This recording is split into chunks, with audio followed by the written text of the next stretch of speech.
నమస్తే welcome to education plus. అతి తక్కువ ఖర్చుతో 4 ఇయర్స్ బీఎస్సీ అగ్రికల్చర్ కోర్సును పూర్తి చేసుకుని ఐకార్ అక్రిడేషన్ పొందిన గవర్నమెంట్ యూనివర్సిటీ నుంచి బీఎస్సీ అగ్రికల్చర్ డిగ్రీని పొందే అవకాశాన్ని కల్పిస్తున్న ఏకైక సంస్థ మన దేశం educational services private limited. ICAR accreditation పొందిన యూనివర్సిటీస్ నందు అడ్మిషన్ గైడెన్స్ అందించడంతో పాటు కోర్సు పూర్తయిన తరువాత ఉన్నత విద్య మరియు ఉద్యోగ అవకాశాల పరంగా కెరీర్ గైడెన్స్ అందిస్తున్న వన్ అండ్ ఓన్లీ సంస్థ మన దేశం ఎడ్యుకేషనల్ సర్వీసెస్ ప్రైవేట్ లిమిటెడ్.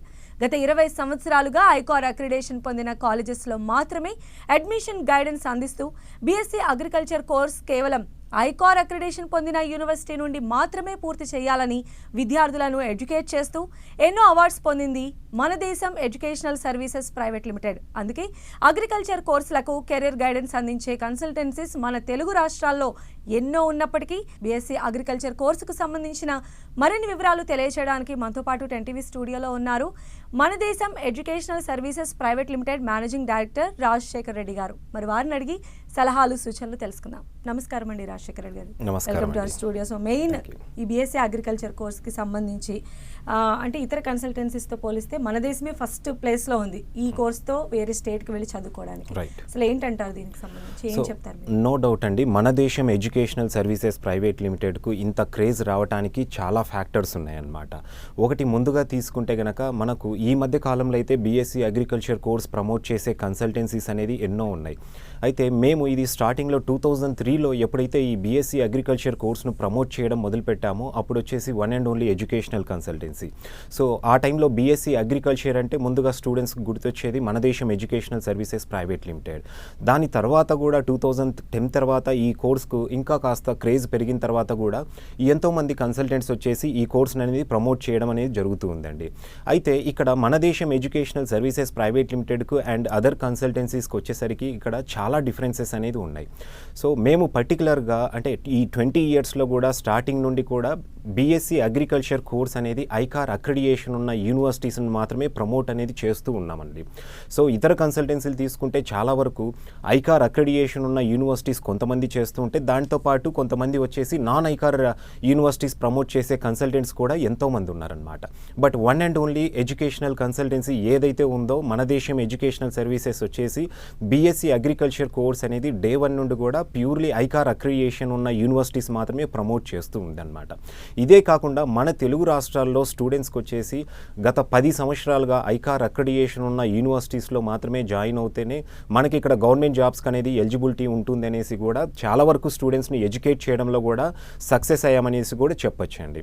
దీంతోపాటు ఏ కన్సల్టెన్సీ అయినా ఒక ప్రోగ్రామ్ ప్రమోట్ చేస్తున్నారంటే డెఫినెట్గా అక్కడున్న కౌన్సిలర్స్ కావచ్చు అందరికీ ఎక్స్పీరియన్స్ అనేది ఎంతో అవసరం అండి.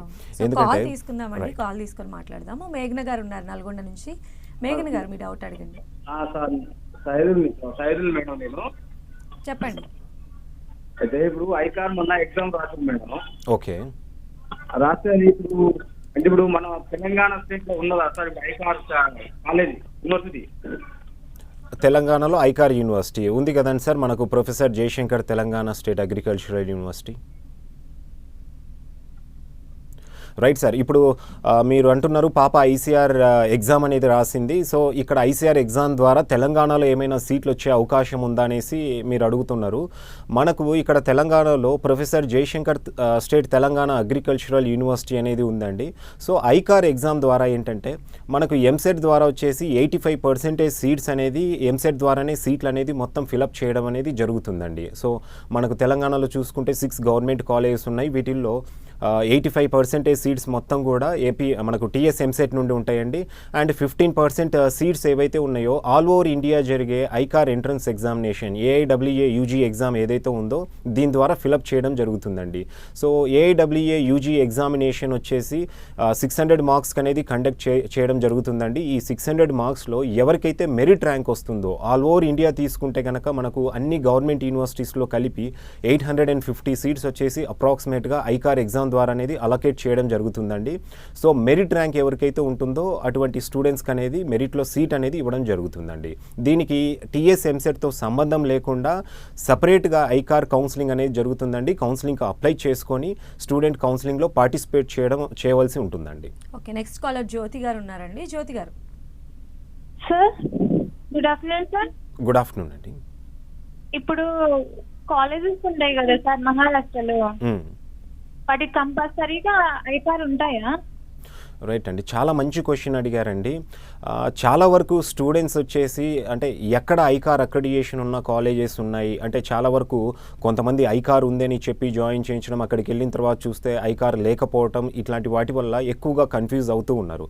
మనకు మహారాష్ట్రలో తీసుకుంటే కనుక మొత్తము 74 ప్రైవేట్ కాలేజెస్ ఉన్నాయండి. మనకి ఇక్కడ Jayashankar Telangana state agricultural university ఏ విధంగా అయితే ఈ యూనివర్సిటీ కింద 6 కాన్స్టిట్యూయెంట్ కాలేజెస్ ఉన్నాయో, అలాగే ఆంధ్రప్రదేశ్లో మనకు ఆచార్య ఎన్జీ రంగా అగ్రికల్చరల్ యూనివర్సిటీ ఉంది. ఆచార్య ఎన్జీ రంగా అగ్రికల్చరల్ యూనివర్సిటీ కింద కూడా 5 గవర్నమెంట్ కాలేజెస్ ఉన్నాయి అండ్ దాంతోపాటు 6 ప్రైవేట్ కాలేజెస్ ఉన్నాయి. ఈ 5 గవర్నమెంట్ కాలేజెస్ అండ్ 6 ప్రైవేట్ కాలేజెస్లో స్టూడెంట్ ఎక్కడ చదివినా కూడా డిగ్రీ అనేది ఆచార్య ఎన్జీ రంగా అగ్రికల్చరల్ యూనివర్సిటీ నుండే వస్తుందండి. అలాగే మహారాష్ట్రలో మనకు 4 గవర్నమెంట్ యూనివర్సిటీస్ ఉన్నాయండి. ఈ 4 గవర్నమెంట్ యూనివర్సిటీస్ కింద 21 గవర్నమెంట్ కాలేజెస్ ఉంటే దాంతోపాటు 74 ప్రైవేట్ కాలేజెస్ అనేది ఉన్నాయన్నమాట. సో మహారాష్ట్రలో ఉన్న 74 ప్రైవేట్ కాలేజెస్లో మనం ఎక్కడ చదివినా కూడా మనకు డిగ్రీ అనేది ఆ 74 ప్రైవేట్ కాలేజ్ ఏ యూనివర్సిటీకి అయితే అఫిలియేట్ అయి ఉంటుందో ఆ యూనివర్సిటీ నుండి మనకు గవర్నమెంట్ యూనివర్సిటీ నుండే మనకు డిగ్రీ అనేది వస్తుందండి. సో రేపు మనము ఇక్కడ మన తెలుగు రాష్ట్రాలకు వచ్చిన తర్వాత ఎటువంటి గవర్నమెంట్ జాబ్కైనా కూడా మనం ఎలిజిబుల్ అవుతాం. మన స్టేట్ గవర్నమెంట్ సంబంధించిన జాబ్స్ అయితేనేమి, అలాగే సెంట్రల్ గవర్నమెంట్ సంబంధించిన ప్రతి జాబ్కి అనేది మహారాష్ట్రలోని ఈ 74 ప్రైవేట్ కాలేజెస్లో చదివిన స్టూడెంట్ వచ్చేసి ఎలిజిబుల్ అవుతారండి. నెక్స్ట్ సంతోష్ గారు ఉన్నారండి. సంతోష్ గారు హలో, చెప్పండి మీ doubt. Good evening sir. Good evening అండి. హలో, అప్లికేషన్ పెట్టాలి అంటున్నారు కదా, అది మ్యాండేటరీయా అండి? మహారాష్ట్రకు ఆన్లైన్ అప్లికేషన్ గురించి అంటున్నారా సార్? అవును సార్. రైట్ అండి. సో ఇప్పుడు మనం తీసుకుంటే అండి అడ్మిషన్ ప్రొసీజర్ అనేది ఒక్కొక్క స్టేట్లో ఒక్కొక్క విధంగా ఉంటుంది. సో మహారాష్ట్రకు వచ్చేసరికి, మహారాష్ట్ర విషయానికి వచ్చేసరికి డెఫినెట్గా స్టూడెంట్ వచ్చేసి సిఈటీ సెల్కి అప్లై చేసుకోవాల్సి ఉంటుందండి. సో ఈ అప్లికేషన్ అనేది ఆల్రెడీ నోటిఫికేషన్ అనేది రిలీజ్ అయిందండి. సో అంటే నిన్నట 15th నుండి వచ్చేసి సెప్టెంబర్ 15th నుండి మనకు 25th వరకు టైం ఉందండి. ఆన్లైన్లో స్టూడెంట్ వచ్చేసి డెఫినెట్గా అప్లై చేసుకోవాల్సి ఉంటుందండి. ఆన్లైన్లో ఎవరైతే అప్లై చేసుకుంటారో అటువంటి స్టూడెంట్ మాత్రమే ఇక్కడ మహారాష్ట్రలోని ప్రైవేట్ కాలేజెస్లో అదర్ స్టేట్ కోటా కింద అడ్మిషన్ అనేది తీసుకోవడానికి అవకాశం ఉంటుంది. ఎవరైతే ఈ స్టిపులేటెడ్ టైం పీరియడ్ ఏదైతే ఉందో సెప్టెంబర్ 15th నుండి 25th మధ్యలో అప్లై చేసుకున్న వాళ్ళకి మాత్రమే ఎలిజిబిలిటీ ఉంటుంది. అప్లై చేసుకొని స్టూడెంట్ వచ్చేసి మహారాష్ట్రలో ఈ అకాడమిక్ ఇయర్కు అక్కడున్న కాలేజెస్లో అడ్మిషన్ తీసుకోవడానికి ఎలిజిబిలిటీ అనేది ఉండదండి. సో అప్లై చేసుకోవడానికి బేసిక్ ఎలిజిబిలిటీ వచ్చేసరికి ఎంపీసీ స్టూడెంట్స్ అవుతే గనక ఇంటర్మీడియట్లో 50% మార్క్స్ ఉండి జేఈ గనక అటెంప్ట్ చేసుంటే సరిపోతుంది. Either JE or MST set ఉంటుందండి ఎగ్జామ్. ఈ రెండిట్లలో ఏదో ఒక ఎంట్రన్స్ ఎగ్జామినేషన్ గనక అటెంప్ట్ చేసుంటే సరిపోతుంది. అదేవిధంగా బైపీసీ స్టూడెంట్స్ అవుతే గనక మనకు ఇండియా వైడ్గా కండక్ట్ చేయబడే నీట్ ఎంట్రన్స్ ఎగ్జామినేషన్ అవ్వచ్చు, లేదంటే మహారాష్ట్రలో కండక్ట్ చేసే ఎంఎస్టీ సెట్ ఎగ్జామ్ అవ్వచ్చు. ఈ 2 ఎంట్రన్స్ ఎగ్జామినేషన్స్లో ఏదో ఒకటి అటెంప్ట్ చేసుండి బైపీసీలో 50% మార్క్స్ ఉంటే గనక మీరు ఆన్లైన్ అప్లికేషన్ అనేది అప్లై చేసుకోవచ్చు అండి. వన్స్ అప్లై చేసుకున్న తర్వాత అదర్ స్టేట్ కోటా కింద అడ్మిషన్ అనేది తీసుకోవచ్చండి. ఓకే, నెక్స్ట్ కాల్ రండి. సింధు గారు ఉన్నారు కుకట్పల్లి నుంచి. సింధు గారు రాజశేఖర రెడ్డి గారితో మాట్లాడండి. Yeah, hi sir, good morning, good evening sir. Hi అండి, గుడ్ ఈవినింగ్. యా, ఇంటర్ లో సార్ నాకు 85% వచ్చింది. Okay. సో నేను నీట్ రాశాను, ఎంసెట్ రాశాను. ఓకే. సో మహారాష్ట్ర కాలేజెస్ లో జాయిన్ అవ్వాలనుకుంటున్నా. Okay. అక్కడ ఇంగ్లీష్ కాకుండా మరాఠీ లాంగ్వేజ్ నేర్పిస్తున్నారని అంటున్నారు మా సీనియర్స్. సో మా తెలుగు స్టూడెంట్స్ కి ఎలా సార్ మరి అక్కడ? రైట్ అండి. చాలా వరకు వచ్చేసి మహారాష్ట్ర అనగానే ఎక్కువగా మరాఠీ ఇన్ఫ్లుయెన్స్ ఉంటుంది అండ్ ఎక్కువగా మరాఠీ స్టూడెంట్స్ ఉంటారు కాబట్టి ఎక్స్ప్లెనేషన్ కూడా మరాఠీలో ఇస్తుంటారనేసి ఈ అపోహ అనేది ఉంది. అంటే టు బీ ఫ్రాంక్ చెప్పాలంటే కనుక ఇక్కడ 74 ప్రైవేట్ కాలేజెస్లో తీసుకుంటే మనం అంటే హార్డ్లీ ఒక 15% కాలేజెస్లో మాత్రమే బెటర్ ఇన్ఫ్రాస్ట్రక్చర్ అనేది ఉంది. కమ్యూనికేషన్ పరంగా ప్రాబ్లం లేదు. ఎందుకంటే ఎక్కువగా మన తెలుగు స్టూడెంట్స్ అనేది ఆ 15% కాలేజెస్లో ఉన్నారు అండ్ మన బార్డర్లో ఉండే కాలేజెస్లో అనుకోండి చాలా వరకు ఈ లాంగ్వేజ్ ప్రాబ్లం అనేది ఉండదు. సో ఇక్కడ మహారాష్ట్రలో ఆఫర్ చేసే కోర్స్ అనేది కూడా సేమ్ ఇక్కడ మనకు professor Jayashankar Telangana state agricultural యూనివర్సిటీలో ఏ విధంగా ఉంటుందో సేమ్ కరికులం అనేది ఉంటుంది. బట్ అగైన్ అయినప్పటికీ కూడా ఏంటంటే మహారాష్ట్ర కాలేజ్ విషయానికి వచ్చేసరికి 80% స్టూడెంట్స్ వచ్చేసి లోకల్ కౌన్సిలింగ్ నుండి మహారాష్ట్ర స్టూడెంట్స్ మాత్రమే ఉంటారు. ఒక 20% మాత్రమే అదర్ స్టేట్ నుండి మన తెలుగు స్టూడెంట్స్ ఉంటారండి. సో ఈ 20% కూడా మనం అదర్ స్టేట్ కోటా కింద వెళ్ళేటప్పుడు వచ్చేసి 74 2024లో మనకు టాప్ 10 కాలేజ్ కనుక మనం సెలెక్ట్ చేసుకుంటే కనుక అటువంటి కాలేజ్లో ఎక్కడ కూడా మనకు కమ్యూనికేషన్ పరంగా ప్రాబ్లం ఉండదండి. సిలబస్ ఉండేది ఇంగ్లీష్లోనే ఉంటుంది, టీచింగ్ కూడా ఇంగ్లీష్లోనే ఉంటుంది. సో ఇక్కడ కాలేజ్ సెలెక్ట్ చేసుకునే ముందు వచ్చేసి మనం బెటర్ కాలేజ్ అండ్ మోస్ట్లీ వచ్చేసి ఏ అండ్ బి గ్రేడ్లో ఉన్న కాలేజెస్ అన్న మనం ప్రిఫర్ చేయాల్సి ఉంటుందండి. ఓకే, అయితే బీఎస్సీ అగ్రికల్చర్కి ఎస్పెషల్లీ మనం చూసినట్లయితే అంటే ఓల్ ఇండియా వైడ్గా కూడా ఎందుకు అంత ప్రిఫరెన్స్ ఇప్పుడు ఉందని అంటారు? గతంలో చూసుకుంటే అండి, అంటే ఎప్పటి నుండో బీఎస్సీ అగ్రికల్చర్ కోర్స్కి అనేది ఆ క్రేజ్ అనేది ఉంది. అయితే పర్టికులర్గా మన సౌత్ ఇండియాలో కాలేజెస్ తక్కువ ఉండడంతో మనకి ఇక్కడ ఆపర్చునిటీ లేకపోయేసరికి స్టూడెంట్స్ మహారాష్ట్ర అవ్వచ్చు, ఈవెన్ మధ్యప్రదేశ్ అవ్వచ్చు, ఇలాంటి స్టేట్స్కి వెళ్ళి అక్కడ చదివేవాళ్ళు.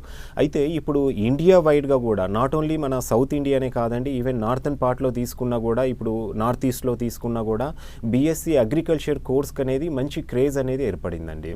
దీనికి మెయిన్ రీజన్ వచ్చేసి ఇప్పుడు ఏ సెక్టార్ తీసుకున్న వేరే కోర్సెస్ వచ్చేసి చాలా వరకు కాంపిటీషన్ అనేది ఎక్కువ ఉంది. స్టూడెంట్స్ చదువుకోవడానికి ఆప్షన్స్ ఎక్కువగానే ఉన్నాయి అండ్ ఎక్కువ మంది చదివి ఆ కోర్సెస్ అనేది బయటికి వస్తూ ఉంటారు. దానివల్ల ఏంటంటే ఆపర్చునిటీస్ తక్కువ ఉండడంతో స్టూడెంట్కు కోర్స్ కంప్లీట్ అయిన తర్వాత జాబ్ పరంగా కొన్ని ప్రాబ్లమ్స్ అనేది ఫేస్ చేస్తున్నారు. ఒక బీఎస్సీ అగ్రికల్చర్ కోర్స్కున్న అడ్వాంటేజ్ ఏంటంటే ఇండియా వైడ్గా తీసుకుంటే కనుక హార్డ్లీ ఒక 15,000 వరకు మాత్రమే సీట్స్ ఉంటాయండి బీఎస్సీ అగ్రికల్చర్ కోర్స్ ఆఫర్ చేసే ఇన్స్టిట్యూషన్స్లో వచ్చేసి. అంటే మొత్తం ఆల్ ఓవర్ ఇండియా వచ్చేసి 15,000 మెంబర్స్ మాత్రమే ఈ కోర్స్ చదవటానికి ఐకార్ అక్రెడిటేషన్ ఉన్న యూనివర్సిటీస్ నుండి అవకాశం అనేది ఉంటుంది. సో తక్కువ మంది చదువుతారు కాబట్టి, తక్కువ మందే పాస్ అవుట్ అయ్యి బయటికి వస్తూ ఉంటారు కాబట్టి ఆపర్చునిటీస్ అనేది చెప్పాలంటే కనుక ల్యాక్స్లో ఉన్నాయి ఇక్కడ అగ్రికల్చర్ కోర్స్ కంప్లీట్ చేసిన వాళ్ళకు. మనం ఫుడ్ ప్రాసెసింగ్ యూనిట్స్లో తీసుకున్నా కూడా, బయోకెమికల్ ఇండస్ట్రీస్లో తీసుకున్నా, ఈవెన్ సెంట్రల్ గవర్నమెంట్ పోస్టింగ్స్ నాబార్డ్లో, ఇక్రిసాట్లో రీసెర్చ్ సెంటర్స్లో తీసుకున్నా కూడా వేల కొద్ది పోస్టింగ్స్ అనేది ఉంటాయండి. సో ఎవ్రీ ఇయర్ వచ్చేసి స్టూడెంట్స్కు ఒక 80% స్టూడెంట్స్కు గవర్నమెంట్ సెక్టార్లోనే మంచి ఆపర్చునిటీస్ అనేది దొరుకుతున్నాయి. అండ్ ఈ కోర్స్కున్న ఇంకొక అడ్వాంటేజ్ ఏంటంటే గవర్నమెంట్ సెక్టార్తో పాటు ప్రైవేట్ సెక్టార్లో కూడా మంచి ఆపర్చునిటీస్ అనేది ఉన్నాయండి. మనం తీసుకుంటే కనుక 2017 తర్వాత పోస్టింగ్స్ గవర్నమెంట్ సెక్టార్లో తక్కువ ఉన్నప్పటికీ ప్రైవేట్ సెక్టార్లో నెంబర్ ఆఫ్ ఆపర్చునిటీస్ ఉండటం వల్ల స్టూడెంట్స్ వచ్చేసి ఆ తర్వాత ఎవరైతే 17 తర్వాత ఎవరైతే కోర్స్ కంప్లీట్ చేసుకున్నారో ఆ స్టూడెంట్స్ ప్రైవేట్ కంపెనీస్లో కూడా మంచి మంచి ప్యాకేజెస్తో ప్లేస్ అవ్వగలిగారండి. సో ఈ కోర్స్ అనేది ఇప్పటికీ సస్టైన్ అవుతుంది, ఇంత క్రేజ్ సంపాదించుకుంది, ఎవ్రీ ఇయర్ ఈ క్రేజ్ పెరుగుతుంది అంటే సో దీనికి ఉన్న ఆపర్చునిటీసే మెయిన్ రీజన్ అండి. నెక్స్ట్ జయశ్రీ గారు ఉన్నారండి పాలకొల్లు నుంచి. జయశ్రీ గారు హలో, మాట్లాడండి. హలో హలో హలో చెప్పండి అండి. Good evening sir. Good evening sir, నేను పాలకొల్లు నుంచి కాల్ చేస్తున్నాను సార్. చెప్పండి అమ్మా. సార్ నాకు 60% వచ్చింది సార్. 60%, ఓకే. కానీ నేను కాలేజ్ ఆఫ్ అగ్రికల్చర్ మహారాష్ట్రలో చదవాలి అనుకుంటున్నాను సార్. ఓకే. కానీ కొన్ని కన్సల్టెన్సీస్ కాల్ చేసి ఇప్పుడు ప్రెసెంట్ అయితే మహారాష్ట్రలో చదువుకోవాలి అనుకున్న స్టూడెంట్స్ తమ మహారాష్ట్ర అప్లికేషన్ ఏదో ఫిల్ చేయాలి అంటున్నారు సార్. ఓకే. సో ఇప్పుడు ఫిల్ చేయకపోతే నేను అడ్మిషన్స్ తీసుకోవడానికి కుదరదు అంటారా సార్? రైట్ అమ్మా, డెఫినెట్గా ఇప్పుడు మహారాష్ట్రలో అడ్మిషన్ తీసుకోవాలంటే కంపల్సరీ అక్కడ 4 గవర్నమెంట్ యూనివర్సిటీస్ ఉన్నాయి. సో 4 గవర్నమెంట్ యూనివర్సిటీస్కు మనం ఇండివిజువల్గా అప్లై చేసుకునే దానికంటే కూడా మనము డైరెక్ట్గా సిఈటి సెల్ అప్లై చేసుకుంటే ఇక్కడ సెంట్రలైజ్డ్ అడ్మిషన్ ప్రాసెస్ అనేది సిఈటి సెల్ ఆర్గనైజ్ చేస్తుందమ్మా. సో సిఈటి సెల్కి అనేది ఆన్లైన్లో మనం అప్లై చేసుకోవాలి. అప్లై చేసుకుంటే సిఈటి సెల్ ఎవరైతే స్టూడెంట్స్కు ఎలిజిబిలిటీ ఉంటుందో ఆ స్టూడెంట్స్ అనేది మహారాష్ట్రలోని కాలేజ్లో అడ్మిషన్ తీసుకోవచ్చు అనమాట. సో డెఫినెట్ ఇప్పుడు ఆల్రెడీ టైం ఉందమ్మా. ఈ మంత్ 25th వరకు మనము మహారాష్ట్ర కాలేజెస్ కోసం ఆన్లైన్లో అప్లై చేసుకోవడానికి టైం ఉంది.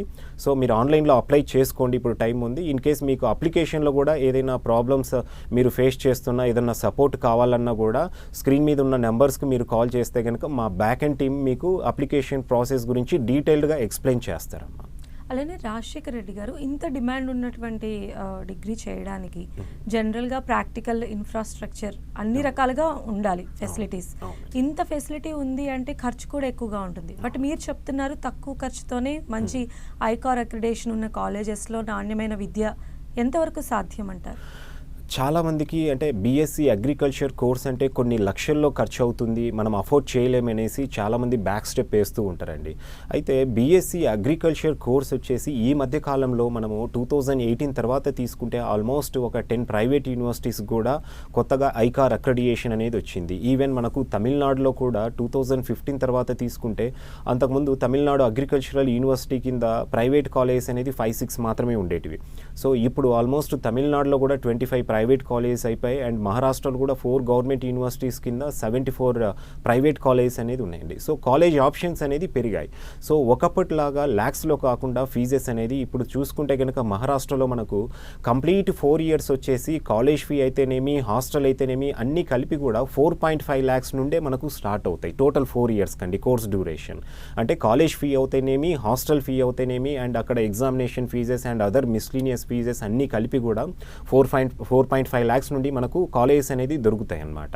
అండ్ మనకి ఇంకా బెటర్ కాలేజెస్ అన్నా ఓల్డ్ కాలేజెస్ అన్నా కూడా మహారాష్ట్రలో తీసుకుంటే కనుక ఒక 6 lakhs 6.5 lakhలో కూడా టాప్ కాలేజెస్ అనేది మనకు దొరుకుతాయండి. సో స్టూడెంట్స్ ఏంటంటే తక్కువ బడ్జెట్లో కూడా మహారాష్ట్రలో ఉన్న కాలేజెస్లో వాళ్ళు కోర్స్ కంప్లీట్ చేసుకొని మన తెలుగు రాష్ట్రాలకు మళ్ళీ తిరిగి రావచ్చండి. అండ్ మోర్ ఓవర్ మహారాష్ట్రలో ఏ ప్రైవేట్ కాలేజ్లో చదివినా కూడా స్టూడెంట్కు ఒక గవర్నమెంట్ యూనివర్సిటీ నుండి డిగ్రీ వస్తుందండి. సో కొత్తగా అంటే ప్రైవేట్ యూనివర్సిటీస్కు ఐకార్ అక్రెడియేషన్ వచ్చింది. ఆ యూనివర్సిటీస్ నుండి అయితే ప్రైవేట్గానే మనకు డిగ్రీ అనేది వస్తుంది. ఇక్కడైతే కనుక మహారాష్ట్రలో చదివిన ప్రతి స్టూడెంట్కు మనకు గవర్నమెంట్ యూనివర్సిటీస్ నుండి డిగ్రీ అనేది వస్తుందండి. అలానే మీరు చెప్పిన దాని ప్రకారం మహారాష్ట్రలో నెంబర్ ఆఫ్ కాలేజెస్ ఉన్నాయి. అయితే వాటిలో ఒక మంచి కాలేజ్ చూస్ చేసుకోవాలంటే మీరు ఇప్పటివరకు చాలా మందికి గైడెన్స్ ఇచ్చారు, ఎంతో మందికి మీరు అంటే చెప్పారు కూడా, సలహాలు ఇచ్చారు. ఏం చెప్తారు అసలు పేరెంట్స్ కానీ స్టూడెంట్స్ కానీ? రైట్, ఆబ్వియస్గా స్టూడెంట్ వచ్చేసి ఒక ప్రొఫెషనల్ కోర్స్ అంటే దట్టు బీఎస్సీ అగ్రికల్చర్ లాంటి కోర్స్ సెలెక్ట్ చేసుకునేటప్పుడు డెఫినెట్గా మంచి ఇన్ఫ్రాస్ట్రక్చర్ అంటే బీఎస్సీ అగ్రికల్చర్ కోర్స్ విషయానికి రాగానే ఫీల్డ్ అనేది చాలా అవసరం. సో మంచిగా ఇన్ఫ్రాస్ట్రక్చర్ ఉన్న కాలేజ్ అవ్వచ్చు, దాంతోపాటు అక్కడ టీచింగ్ ఫ్యాకల్టీ అవ్వచ్చు, సో కోర్స్ కరికులం ఏది ఫాలో అవుతున్నారు ఇవన్నీ కూడా స్టూడెంట్ కన్సిడర్ చేసుకోవాల్సి ఉంటుందండి. సో 74 కాలేజెస్ ఉన్నప్పుడు మహారాష్ట్రలో ఏది ది బెస్ట్ కాలేజ్ అనేది స్టూడెంట్ సెలెక్ట్ చేసుకోవడంలో డెఫినెట్గా కొంతవరకు అయితే ప్రాబ్లమ్స్ అనేది ఫేస్ చేస్తూ ఉంటారండి.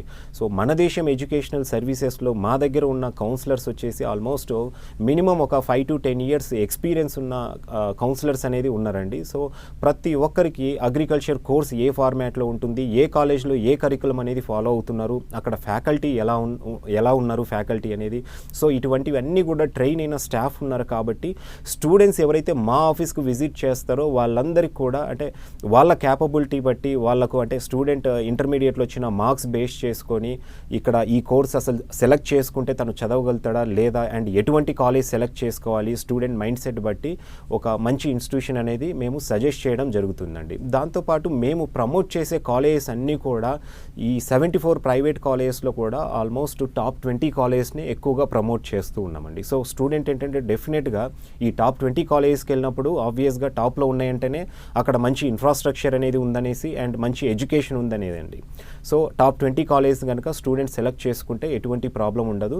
అండ్ మహారాష్ట్ర గవర్నమెంట్ కూడా ప్రతి ఇయర్ అప్లికేషన్ నోటిఫికేషన్ రిలీజ్ చేసినప్పుడు వచ్చేసి ఎంటైర్ 74 కాలేజెస్ వచ్చేసి లిస్ట్ అనేది రిలీజ్ చేస్తుందండి.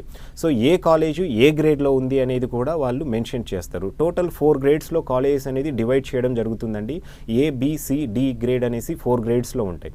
సో టాప్ కాలేజెస్ అన్నీ కూడా ఏ గ్రేడ్లో ఉంటాయండి. అండ్ దాని తర్వాత కొంతవరకు నార్మల్గా ఉండే నార్మల్ ఇన్ఫ్రాస్ట్రక్చర్ ఉన్న కాలేజ్ అనేది బి గ్రేడ్లో ఉంటాయి. సో మేమైతే చాలా వరకు సి అండ్ డి గ్రేడ్లో ఉన్న కాలేజ్ అనేది సజెస్ట్ చేయమండి. So A and B grade college కనుక స్టూడెంట్ నోటిఫికేషన్లో చెక్ చేసుకొని సెలెక్ట్ చేసుకుంటే డెఫినెట్గా బెటర్ ఎడ్యుకేషన్ అనేది దొరుకుతుందండి. సో ఈ కాలేజీలో అడ్మిషన్ ప్రాసెస్ ఎలా ఉంటుంది, అంటే అసలు స్టూడెంట్కి ఎలాంటి ఎలిజిబిలిటీస్ ఉండాలి? సో ఎలిజిబిలిటీ విషయానికి వస్తే అండి మహారాష్ట్రలో both MPC and BiPC students ఇద్దరు కూడా ఎలిజిబుల్ అవుతారండి. సో ఎంపీసీ స్టూడెంట్స్ అయితే కనుక ఇంటర్మీడియట్లో 50% మార్క్స్తో పాటు జేఈ కానివ్వండి లేదంటే ఎంఎస్టీ సెట్ కానివ్వండి రెండిట్లలో ఏదో ఒకటి అటెంప్ట్ చేసి ఉండాలండి కంపల్సరీ. అంటే క్వాలిఫై అవ్వకపోయినా పర్లేదు, స్టూడెంట్ అటెంప్ట్ చేసి ఉంటే సరిపోతుంది. అదేవిధంగా బైపీసీ స్టూడెంట్ కూడా ఇంటర్మీడియట్లో 50% మార్క్స్ ఉండి నీట్ ఎంట్రన్స్ ఎగ్జామినేషన్ కానివ్వండి ఎంఎస్టీ సెట్ ఎగ్జామ్ కానివ్వండి ఈ రెండిట్లలో ఏదో ఒకటి అటెంప్ట్ చేస్తుంటే చాలండి. చాలామంది నీట్ మనం క్వాలిఫై అవుతేనే ఎలిజిబుల్ అవుతామేమో మహారాష్ట్రలో బీఎస్సీ అగ్రికల్చర్ కోర్స్ అనేసి అనుకుంటూ ఉంటారు. అయితే నీట్ క్వాలిఫై అవ్వకపోయినా పర్లేదు, కానీ అటెంప్ట్ చేస్తుంటే చాలండి. ఎంతో కొంత స్కోర్ వచ్చినా కూడా పర్లేదు. అటెంప్ట్ చేసిన ప్రతి స్టూడెంట్ వచ్చేసి ఆన్లైన్లో అప్లై చేసుకోవచ్చు. సో సిఈటీ సెల్క్ అనేది ఆన్లైన్లో అప్లై చేసుకోవాల్సి ఉంటుందండి. ఆన్లైన్లో అప్లై చేసుకున్న ప్రతి స్టూడెంట్ అదర్ స్టేట్ కోటా కింద అక్కడ అడ్మిషన్ తీసుకోవడానికి ఎలిజిబుల్ అవుతారనమాట. దీనికి ఆల్రెడీ అప్లికేషన్ అనేది స్టార్ట్ అయిందండి. సో సెప్టెంబర్ 15th నుండి 25th వరకు ఉంటుంది. అండ్ మేనేజ్మెంట్ కోటా రౌండ్ అనేది అక్టోబర్ 2nd వీక్లో స్టార్ట్ అవుతుంది. సో అడ్మిషన్స్ అనేది మోస్ట్ ఆఫ్ ది టాప్ కాలేజెస్లో ఈ మంత్ ఎండింగ్ అనేది క్లోజ్ అవ్వబోతుందండి. అండ్ అక్టోబర్ ఎండింగ్ నుండి అఫీషియల్గా క్లాసెస్ కూడా స్టార్ట్ అవ్వబోతున్నాయి. ఓకే, నెక్స్ట్ వైష్ణవి గారు ఉన్నారు వరంగల్ నుంచి. వైష్ణవి గారు, హలో. హలో మేడం, సార్తో మాట్లాడండి, మీ డౌట్ అడగండి. టీవీ వాల్యూమ్ మ్యూట్ చేయండి. ఓకే. హలో హలో మేడం, అడగండి మేడం. నమస్కారం సార్. నమస్కారం మేడం. పాపను అగ్రికల్చర్ జాయిన్ చేయాలనుకుంటున్నాం సార్. Okay madam. అయితే అక్కడ ఫీజు ఎంత ఉంటుంది సార్? మరి మాకు ఇప్పుడు 90% వచ్చింది కదా, పాపకి ఏమన్నా కన్ఫ్యూజన్ అట్లా చేస్తారా? Right madam. ఇప్పుడు మహారాష్ట్రలో ఉన్న కాలేజెస్లో ఏంటంటే మనం వెళ్ళేది అదర్ స్టేట్ కోటా ద్వారా వెళ్తాం మేడం. ఇది కౌన్సిలింగ్ ద్వారా కాదు కాబట్టి అదర్ స్టేట్ కోటాలో ఏంటంటే ఏ స్టూడెంట్కైనా కూడా సేమ్ ఫీ అనేది ఉంటుంది. అయితే ఒక ఆప్షన్ ఉందండి మహారాష్ట్రలో వచ్చేసి, ఇంటర్మీడియట్లో మీరు ఆల్రెడీ పాపకు 90% వచ్చిందంటున్నారు కాబట్టి నీట్ స్కోర్ ద్వారా కనుక సిఈటీ సెల్కి అప్లై చేసుకుంటే సిఈటీ సెల్ వచ్చేసి మనకు ర్యాంక్స్ అనేది ఇష్యూ చేస్తుందండి. అదర్ స్టేట్ కోటా కింద గవర్నమెంట్ కాలేజెస్ ఏవైతే ఉన్నాయో మహారాష్ట్రలో 21 గవర్నమెంట్ కాలేజెస్ ఉన్నాయండి 4 యూనివర్సిటీస్తో పాటు. ఈ 21 గవర్నమెంట్ కాలేజెస్లో కూడా 5% సీట్స్కి అనేది స్టూడెంట్ ఎలిజిబుల్ అవుతారు. సో గవర్నమెంట్ సీట్ కనుక వచ్చిందనుకోండి అక్కడ ఎటువంటి ఫీ అనేది ఉండదు. అంటే మినిమం ఫీ అనేది ఉంటుంది, ఒక 17,000 అట్లా పర్ ఇయర్ ఉంటుందండి. ఆ ఫీ పే చేసుకుంటే సరిపోతుంది. ఇన్ కేస్ గవర్నమెంట్ కాలేజ్లో రాకుంటే ప్రైవేట్ కాలేజ్లో అదర్ స్టేట్ కోటాలు వచ్చేసి అప్రాక్సిమేట్గా ఫీజు అనేది 4,50,000 నుండి 8 lakhs మధ్యలో కాలేజ్ బట్టి ఉంటుందండి ఫీ అనేది. నెక్స్ట్ నరేష్ గారు అండి, నల్గొండ నుంచి. నరేష్ గారు, sir good evening sir. Good evening అండి. సార్ మా బ్రదర్ మహారాష్ట్రలో రాశారండి ఎగ్జామ్. ఓకే, 80% వచ్చిందండి. 80%. ఓకే, అవునండి. మనకి సీసీ వచ్చే ఛాన్స్ ఉన్నది సార్ మనకి. సో ఆబ్వియస్గా అంటే 80% అనేది డెఫినెట్గా అయితే గుడ్ స్కోర్ అండి. అయితే ఇయర్ ఎంఎస్టీ సెట్ తీసుకుంటే కనుక ఆల్మోస్ట్ అంటే ప్రతి ఇయర్ మన తెలుగు స్టేట్స్ నుండి ఒక 50 to 100 మెంబర్స్ మాత్రమే రాసేవాళ్ళండి. ఈ ఇయర్ తీసుకుంటే ఆల్మోస్ట్ 500 మెంబర్స్ పైనే స్టూడెంట్స్ వచ్చేసి ఎంఎస్టీ సెట్ ఎంట్రన్స్ ఎగ్జామినేషన్కి అనేది అపియర్ అయ్యారు. సో జనరల్గా అయితే కనుక లాస్ట్ ఇయర్ మనము స్కోర్ బట్టి తీసుకుంటే కనుక 80% అనేది డెఫినెట్గా గుడ్ స్కోర్ అండి. కౌన్సిలింగ్లో ఛాన్స్ అంటే సీట్ వచ్చే అవకాశం కూడా ఉంది. ఈ ఇయర్ కూడా 80% అనేది కౌన్సిలింగ్లో వచ్చే అవకాశం అనేది అయితే డెఫినెట్గా ఉందండి. ఒక్కసారి కౌన్సిలింగ్కి అయితే మీరు అప్లై చేయండి. కౌన్సిలింగ్లో వస్తే ఓకే అండి. ఇన్ కేస్ రాని పక్షంలో మీరు అదర్ స్టేట్ కోటా కింద కూడా మీరు ప్రైవేట్ కాలేజ్లో అడ్మిషన్ అనేది పొందొచ్చండి. రాజశేఖర్ గారు, ఇప్పుడు మహారాష్ట్రలో అగ్రికల్చర్ బీఎస్సీ కంప్లీట్ చేసామనుకోండి, ఇప్పుడు మన తెలుగు స్టేట్స్లో గవర్నమెంట్ జాబ్కి ఈ స్టూడెంట్స్ ఎంతవరకు ఎలిజిబుల్ అవ్వచ్చు? రైట్ అండి. అంటే చాలామంది అంటే మన స్టేట్లో చదివితేనే మనం గవర్నమెంట్ జాబ్లోకి ఎలిజిబుల్ అవుతామేమో, ఇతర రాష్ట్రాల్లో రాజస్థాన్లో పంజాబ్లో ఎక్కడ చదివి వచ్చినా ఇక్కడ ఎలిజిబుల్ అవ్వమనేసి చాలామంది అనుకుంటూ ఉంటారు. అయితే ఐకార్ అక్రెడిటేషన్ ఉన్న ఏ యూనివర్సిటీలో అది ఏ రాష్ట్రంలో అయినా కూడా స్టూడెంట్ చదివి మన తెలుగు రాష్ట్రాలకు వచ్చిన తర్వాత ఎనీ స్టేట్ గవర్నమెంట్ జాబ్కి అనేది ఎలిజిబుల్ అవుతారండి. సో దీనికి ఒక ఉదాహరణకు కూడా చెప్పొచ్చండి. ఇంజనీరింగ్ కోర్సుకు కూడా ఎక్కువ మంది మన దగ్గర నుండి స్టూడెంట్స్ వచ్చేసి చెన్నైలోనో బెంగళూరులోనో ఈవెన్ నార్త్ ఇండియాలో రకరకాల స్టేట్స్కి వెళ్ళి చదువుతూ ఉంటారనమాట. సో అక్కడ చదివి వచ్చిన స్టూడెంట్స్ కూడా ఇక్కడ గవర్నమెంట్ జాబ్లో అయితేనేమి అగైన్ ప్రైవేట్ కంపెనీస్లో అయితేనేమి జాబ్స్ చేసుకుంటూ ఉంటారు.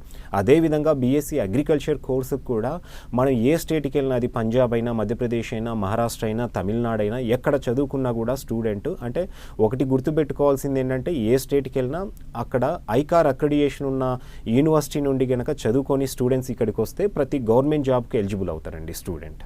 అయితే ఇంటర్తో పాటు కొంతమంది డిప్లొమా అగ్రికల్చర్ కూడా చేస్తుంటారు కదండి. మరి డిప్లొమా స్టూడెంట్స్ ఈ 4 years అగ్రి బీఎస్సీ ఎలా చేయొచ్చు అంటారు? వాళ్ళకి ఏమన్నా స్పెషల్ అంటే ప్రొసీజర్ ఏమన్నా ఉంటుందా?